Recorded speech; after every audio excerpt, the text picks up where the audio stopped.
Halo pemirsa, kondisi politik tanah air menghangat setelah deklarasi Ridwan Kamil sebagai Cagup Jakarta. Hari ini Bahlil Lahadalia akan ditetapkan sebagai Ketua Umum baru Partai Golkar.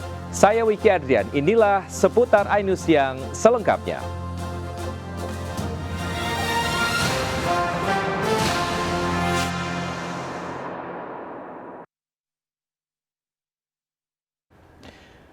Pemirsa, Partai Golkar hari ini menggelar musyawarah nasional untuk memilih ketua umum baru. Hampir pasti Munas ini akan mengesahkan nama Bahlil Lahadalia sebagai calon tunggal karena hingga hari ini hanya Bahlil yang diklaim memenuhi syarat dari dua nama yang mendaftar. Rekan Faisal Renaldi melaporkan dari Rapimnas sebagai pendahuluan acara Munas sore hari nanti. Faisal, silakan dengan laporan Anda.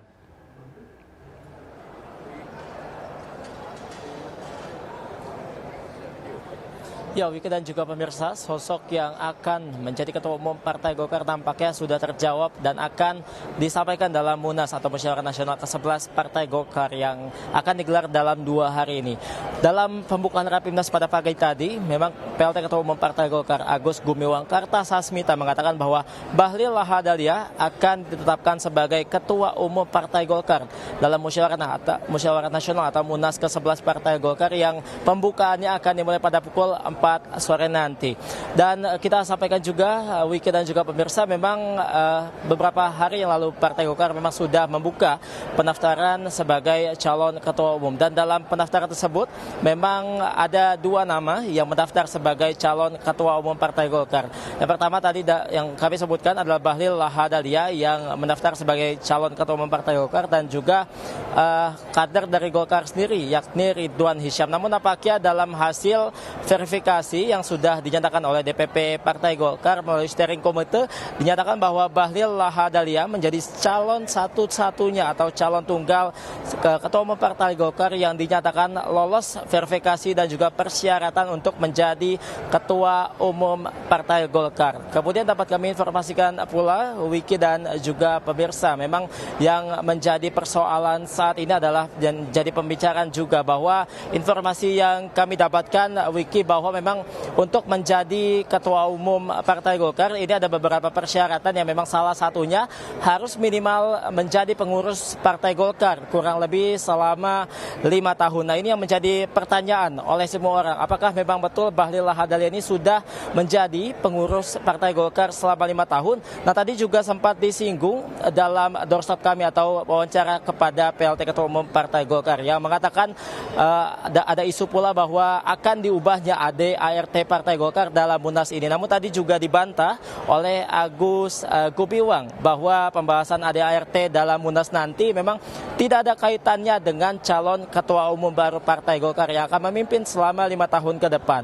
Kemudian juga tadi ditegaskan pula oleh Agus Gumiwang bahwa Bahlil Lahadalia ini memang sudah sesuai pencalonannya, sudah sesuai dengan konstitusi ART Partai Golkar dan juga sudah sesuai atau sudah lolos verifikasi DPP Partai Golkar yang sudah disampaikan oleh steering komite Partai Golkar pada malam kemarin. Kemudian dapat kami informasikan pula, Wiki dan juga pemirsa, memang meskipun sudah dinyatakan lolos atau persyaratan segala macam, memang untuk dipilihnya Bahlil Lahadalia sebagai Ketua Umum Partai Golkar ini belum bisa dipastikan apakah akan menang secara aklamasi atau tidak. Nanti kita akan sama-sama tunggu dalam musyawarah nasional yang akan dimulai pada pukul 4 sore nanti. Dan kita akan memutarkan, Wiki dan juga pemirsa, statement atau pernyataan dari PLT Ketua Umum Partai Golkar yakni Agus Gumiwang Kartasasmita terkait penetapan Bahlil Lahadalia sebagai Ketua Umum Partai Golkar berikut ini. Dari hasil verifikasi yang dilakukan oleh DPP Partai Golkar melalui SC sebagai Caketum hanya satu, yaitu Bapak Bahlil Lahadalia. Ya, sehingga karena hanya satu, logis saja bahwa nanti dalam Munas kita akan segera memutuskan dan menetapkan Bapak Bahlil sebagai Ketua Umum kita ke depan 5 tahun ke depan.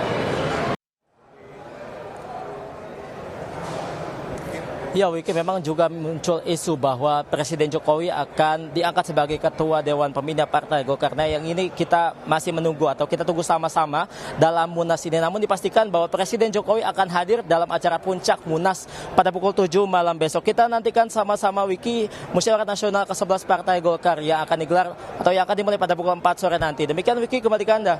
Baik Faisal, terima kasih atas informasi yang Anda sudah sampaikan. Selamat bertugas kembali. Pemirsa, di tengah banjir dukungan terhadap pasangan Ridwan Kamil Suswono oleh Koalisi Indonesia Maju Kim Plus, PDIP memantapkan posisinya. PDIP akan tetap berada di luar koalisi.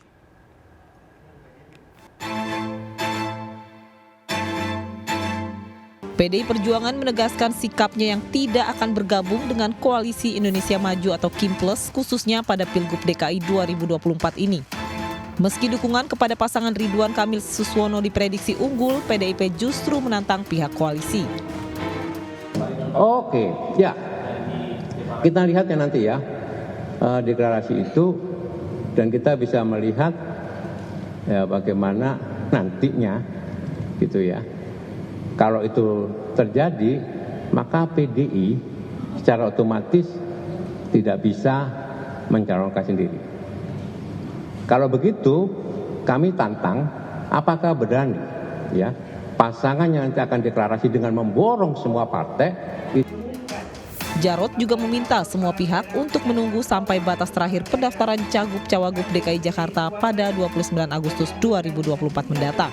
Dari Jakarta, Indra Setiabudi, Nadifa Adin, iNews melaporkan. Pemirsa, Sekjen PDIP Hasto Kristianto Selasa pagi diperiksa penyidik KPK sebagai saksi dalam kasus suap di Direktorat Jenderal Perkeretaapian DJKA Kementerian Perhubungan. Didampingi tim kuasa hukumnya, Hasto datang sekitar pukul 10 pagi untuk menjalani pemeriksaan sebagai saksi dalam kasus korupsi pembangunan dan perawatan jalur kereta atau DJKA. Sebelum menjalani pemeriksaan, Hasto menyebut akan memberikan keterangan sejelas-jelasnya. Pemeriksaan ini merupakan penjadwalan dari pemanggilan yang dilakukan 16 Agustus lalu. Bahwa hari ini saya datang memenuhi panggilan dari Komisi Pemberantasan Korupsi. Saya datang dan sikap saya tidak akan setengah-setengah. Sikap saya untuk memberikan keterangan yang sebaik-baiknya. Karena tanggal 16 Agustus yang lalu kebetulan saya diundang untuk menghadiri diskusi. Sebanyak 12 parpol sepakat mengusung Ridwan Kamil sebagai calon gubernur Provinsi Jakarta berpasangan dengan Suswono dari Partai PKS. Kang Emil menilai pencalonan dirinya dan Suswono merupakan semangat rekonsiliasi ke-12 partai pengusung.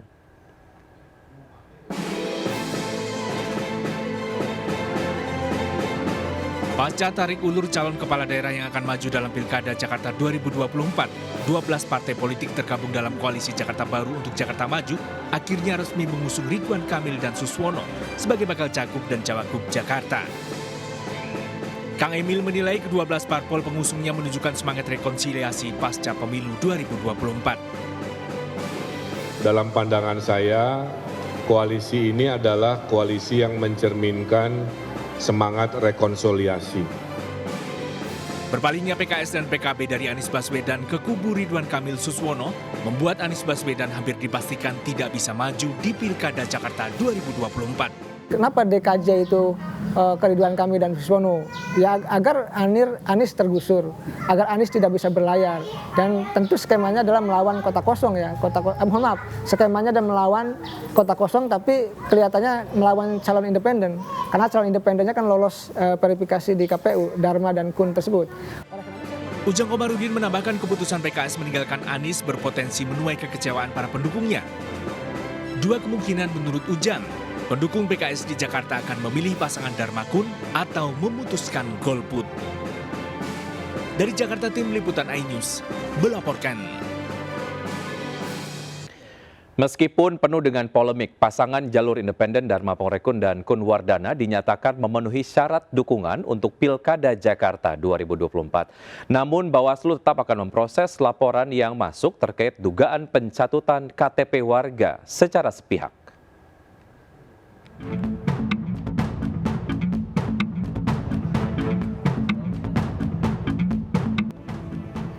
Dharma Pongrekun Kunwardana dinyatakan penuhi syarat administratif dukungan menjadi bakal calon gubernur dan wakil gubernur untuk maju pilkada.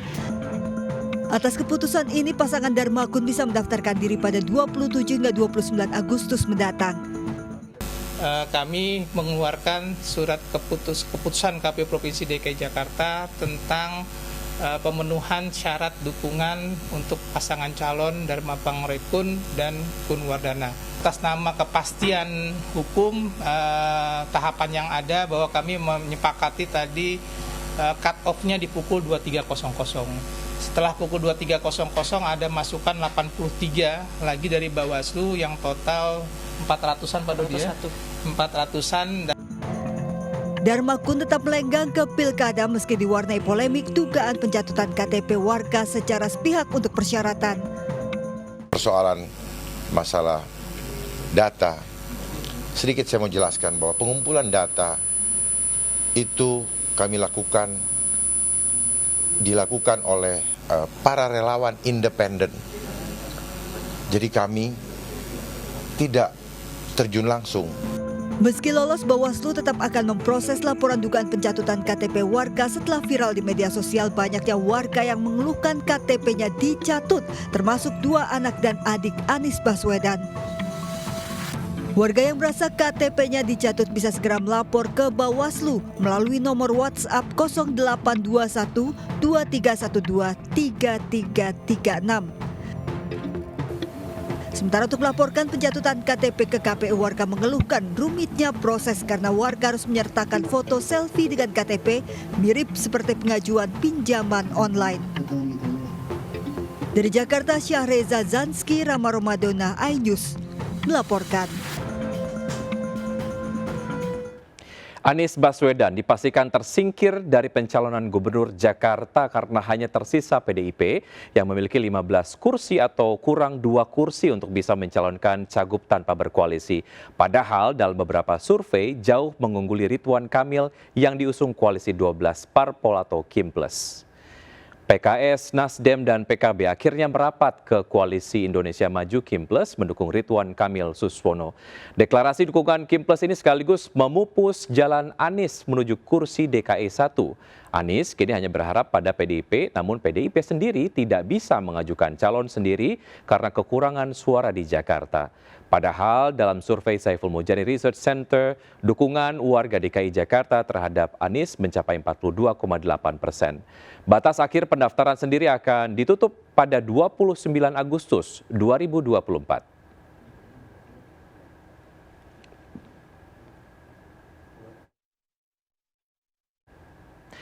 Partai Perindo bersama Partai Golkar menggelar deklarasi pasangan Boni Laksmana dan Bagus Rizky Dinarwan untuk maju sebagai bakal calon wali kota dan bakal calon wakil wali kota pada Pilkada Kota Madiun 27 November mendatang.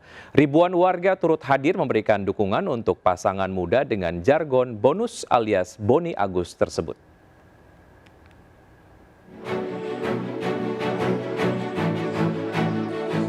Deklarasi dukungan Partai Perindo dan Golkar untuk pasangan calon wali kota dan calon wakil wali kota Madiun, Boni Laksmana, Bagus Rizky Dinarwan, digelar di Gor Wilis, Kota Madiun.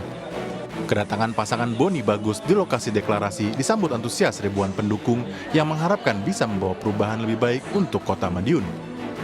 Wakil Ketua Umum DPP Partai Perindo, Ferry Kurnia Rizkiansyah, menyerahkan langsung surat rekomendasi DPP Partai Perindo tentang persetujuan pasangan calon wali kota dan wakil wali kota Madiun kepada pasangan Boni dan Bagus. Saya maju karena masyarakat. Saya bukan maju karena keinginan saya sendiri.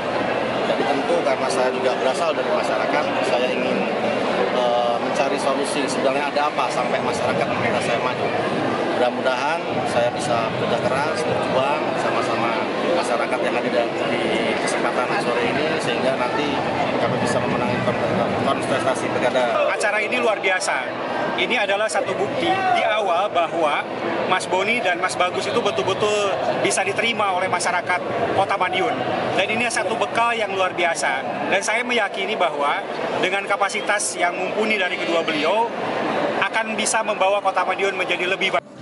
Selain memberikan surat dukungan untuk Pilkada Kota Madiun, Wakil Ketua Umum DPP Partai Perindo, Ferry Kurnia Rizkiansyah, juga menyerahkan surat keputusan untuk pasangan calon Bupati dan Wakil Bupati Mojokerto, Muhammad Albara dan Muhammad Rizal Oktavian. Pasangan calon Bupati dan Wakil Bupati Lamongan, Yuhronur Effendi dan Dirham Akbar Aksara, serta pasangan calon Bupati dan Wakil Bupati Bangkalan, Lukman Hakim dan Muhammad Fauzan Ja'far. Dari Madiun, Jawa Timur, Arif Wahyu Effendi, iNews melaporkan. Seorang kepala desa terjatuh dan pingsan setelah kuda yang ditungganginya mengamuk di karnaval. Jangan kemana-mana, tetap bersama Seputar iNews Siang.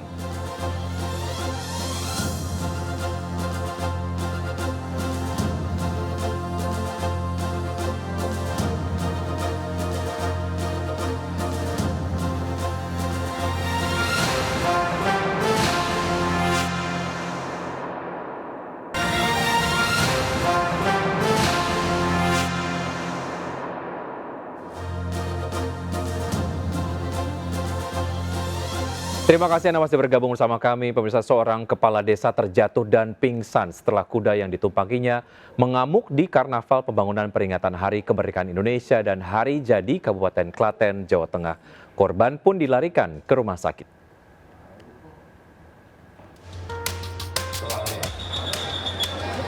Masyarakat Klaten dan sekitarnya, kita akan Ponidi kepala desa Bawah, Klaten, Jawa Tengah tak sadarkan diri usai terjatuh dari kuda yang ditungganginya, membuat suasana karnaval yang awalnya penuh keriaan berubah panik. Petugas dan Bupati Klaten pun berlarian memberikan pertolongan pada korban. Sebelumnya rombongan kepala desa dan pengurus Papdesi usai memberi penghormatan hendak berjalan kembali melanjutkan karnaval. Namun saat pemandu kuda hendak menarik kuda agar berjalan, kuda justru mengamuk hingga Ponidi terjatuh. Ponidi pun dilarikan menggunakan ambulans ke RSUP Dr. Suraji Tirtonegoro, Klaten. Insiden kuda mengamuk tidak membuat acara yang ditonton ribuan warga Klaten terhenti. Karnaval terus dilanjutkan dengan tertib. Karnaval Pembangunan diselenggarakan dalam rangka peringatan Hari Kemerdekaan dan Hari Jadi Kabupaten Klaten. Dari Klaten, Jawa Tengah, Saiful Effendi, iNews melaporkan. Dua pria pengedar uang palsu ditangkap di sebuah tempat hiburan malam di wilayah Depok dan Bogor. Polisi menggeledah rumah produksi dan mengamankan 2.000 lembar uang palsu dengan pecahan Rp100.000.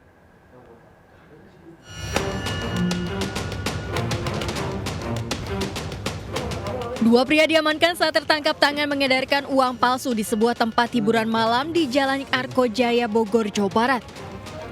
Dari tangan pelaku, polisi mengamankan 2.100 lembar uang palsu pecahan Rp100.000. Selanjutnya, polisi menggeledah rumah kontrakan yang dijadikan sebagai tempat produksi uang palsu di Jalan Hanafi, Bojongsari, Depok, Jawa Barat. Untuk mengelabui tetangga, produksi uang palsu dilakukan di lantai 2. Sejumlah alat percetakan, laptop, dan ratusan lembar uang palsu pecahan Rp100.000 dan Rp50.000 diamankan. Kedua pelaku dan barang bukti diamankan di Mapolda Metro Jaya. Dari Jakarta, Rizky Falupi melaporkan. Pemirsa, sebuah mobil sport menabrak seorang pemulung hingga tewas di kawasan Penjaringan, Jakarta Utara. Pengemudi mobil sempat berusaha kabur, namun berhasil dicegah lalu diserahkan ke polisi. Kecelakaan, bobrok. Mobil sport jenis Lamborghini ini rusak pada bagian kaca usai menabrak seorang pemulung di Jalan Pluit Selatan Raya, Penjaringan, Jakarta Utara. Korban seorang lansia tewas tertabrak dengan luka parah pada bagian tangan dan bahu. Kecelakaan terjadi saat mobil ini melaju dengan kecepatan tinggi dari pintu tol Pluit menuju Rumah Sakit Atmajaya. Usai menabrak korban hingga tewas, pengemudi mobil diduga hendak kabur, namun berhasil dicegah oleh warga. Lamborghini kayak gitu. Sampai tewas? Sampai tewas. Tinggal yang sebelah kiri. Ya. Bang menegaskan berarti korbannya itu pemulung ya Bang? Iya. Lagi jalan? Lagi jalan. Pengemudi mobil dan kendaraannya dibawa ke Mapolrestro Jakarta Utara. Sementara jasad korban dibawa ke RSCM untuk diotopsi. Dari Jakarta, Rizky Falupi, iNews melaporkan.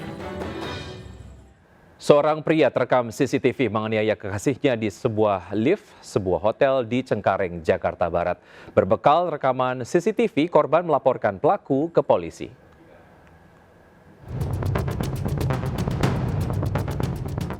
CCTV di dalam sebuah lift hotel berbintang di Cengkareng, Jakarta Barat merekam penganiayaan yang dilakukan oleh seorang pria terhadap kekasihnya. Selain dianiaya hingga terbentur lantai lift, korban juga mengalami kekerasan verbal. Penganiayaan ini bermula saat korban bersama kekasihnya menghadiri acara wisuda. Di tengah acara, keduanya cekcok. Pelaku kemudian melampiaskan kekesalannya, menganiaya korban saat keduanya berada di dalam lift. Usai melaporkan pelaku ke polisi, korban mendapatkan ancaman oleh pelaku dengan dalih mencemarkan nama baik. Dia WhatsApp saya, dia bilang, gue bakal laporin kembali karena kena undang-undang ITE. Tapi tidak ada bukti foto untuk lapor. Aparat Polsek Cengkareng telah mengantongi identitas pelaku penganiayaan. Dari Jakarta, Miftahul Ghani, iNews, melaporkan. Polisi bekuk pelaku pembunuhan wanita yang jasadnya ditemukan dalam koper pekan lalu saat kabur ke Kalimantan Timur. Pelaku merupakan tetangga sebelah korban, seorang residivis telah 3 kali keluar masuk penjara.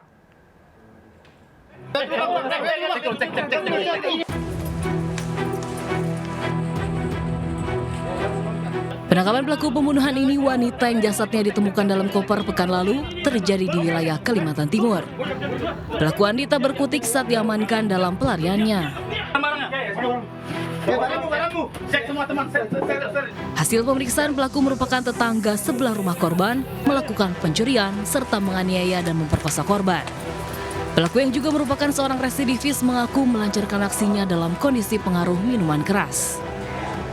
Akhirnya tersangka bisa diamankan, ditangkap, di mana tersangka sudah melarikan diri sampai ke daerah Kalimantan Timur. Polres Tangerang Selatan berhasil mengungkap dan menggagalkan peredaran kue kering berbahan narkotika jenis ganja. 3 bulan produksi, pelaku telah mengedarkan ratusan kue kering ganja pada orang sekitar pelaku.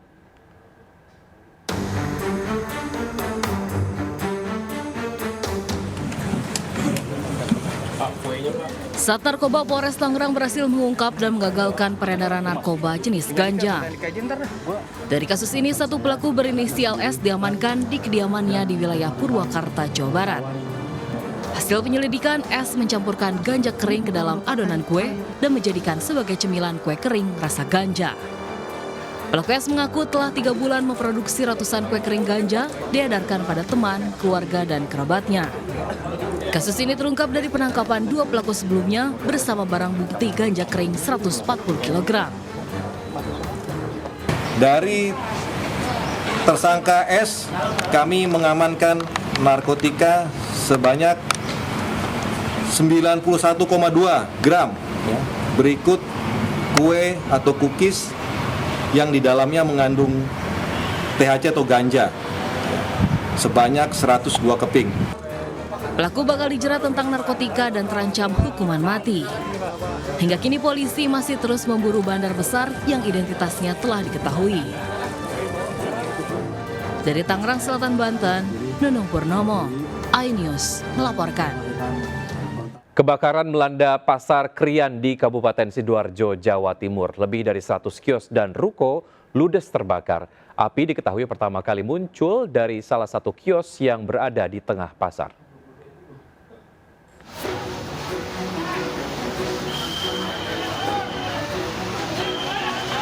Kobaran api membakar ratusan kios di Pasar Krian, Kabupaten Sidoarjo, Jawa Timur pada Senin pagi.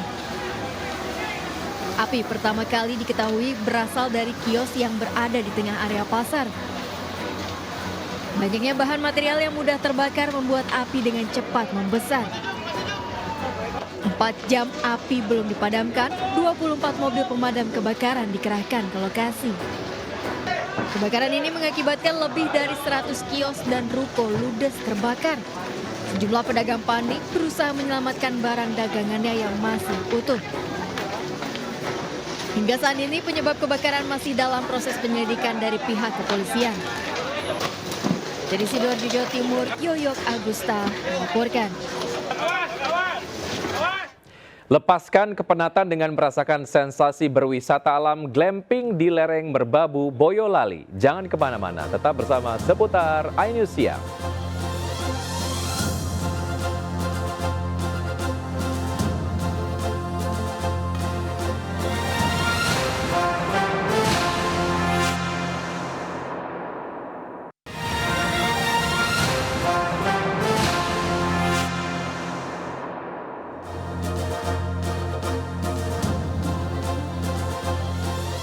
Pria kabur ke atap rumah warga di Palembang, Sumatera Selatan usai terpergok mencuri. Pelaku bertingkah seperti orang dengan gangguan jiwa, membalas lemparan warga.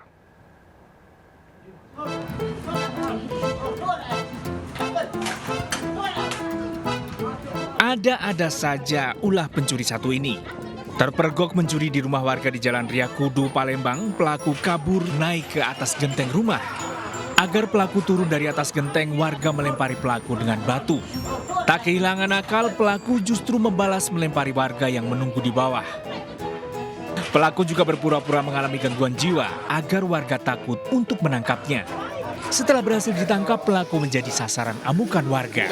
Iya, lo masuk ke dalam sini, Joni. Oh, lewat loteng? Iya, dari pucuk, habis yang ke jebolnya kalau. Oh, sudah ngambil apa?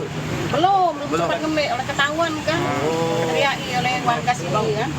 Berapa pelaku? Dia tuh kabarnya nunggu, sikoknya bermotor. Oh, sikoknya nunggu. Sikoknya masuk. Sikoknya masuk. Meski pemilik rumah tidak kehilangan harta, namun atap rumahnya jebol akibat diinjak-injak oleh pelaku. Dari Palembang, Sumatera Selatan, Muhammad David, iNews melaporkan.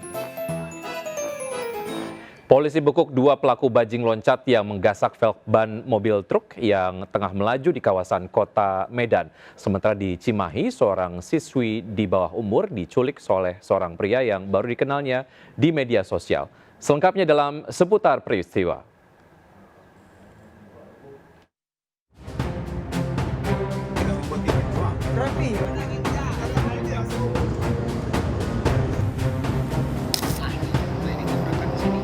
Penculikan siswi di bawah umur diawali saat korban bertemu pelaku di minimarket di kawasan Ngamprah, Kabupaten Bandung Barat, Jawa Barat. Pelaku RS langsung membawa korban ke sebuah hotel di kawasan Bekasi. Pelaku dan korban diamankan setelah 1 hari pencarian, mengaku baru saling kenal dari media sosial. CCTV merekam aksi pelaku menggasak 2 kotak amal di dalam Masjid Birur Rahman, Kota Padang Sidempuan, Sumatera Utara. Aksi pelaku kepergok nyaris babak belur diamuk warga. Pelaku diserahkan ke polisi bersama barang bukti uang Rp410.000 dari dalam kotak amal. Aksi bajing loncat menggasak velg ban truk direkam pengendara terjadi di Jalan Komodor Laut, Yosudarso, Medan Deli, Kota Medan.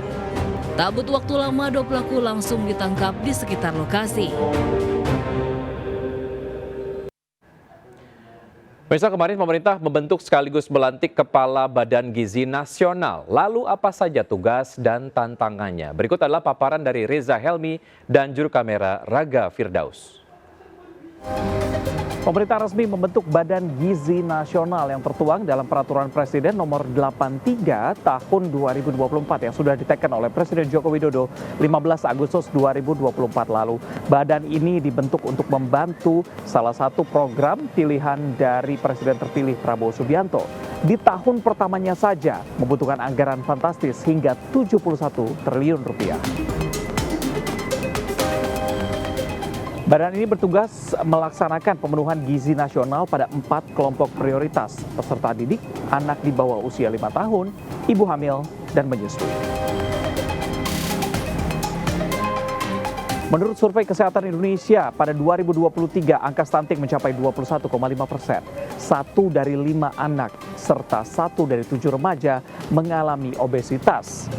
17% ibu hamil mengalami kekurangan energi kronik dan 28% ibu hamil mengalami anemia. Ini yang menjadi tantangan dari Badan Gizi Nasional. Dengan anggaran yang fantastis, akankah permasalahan ini dapat terselesaikan? Dari Jakarta, Reza Helmi, Raga Firdaus, iNews melaporkan. Pemirsa, sensasi baru berwisata alam dengan glamping di Svarga Timbua, lereng Merbabu, Boyolali bisa menjadi pilihan tepat untuk Anda yang ingin menikmati sunrise dengan suasana pegunungan tanpa harus repot. Pasalnya, tenda dan peralatan masak sudah disediakan.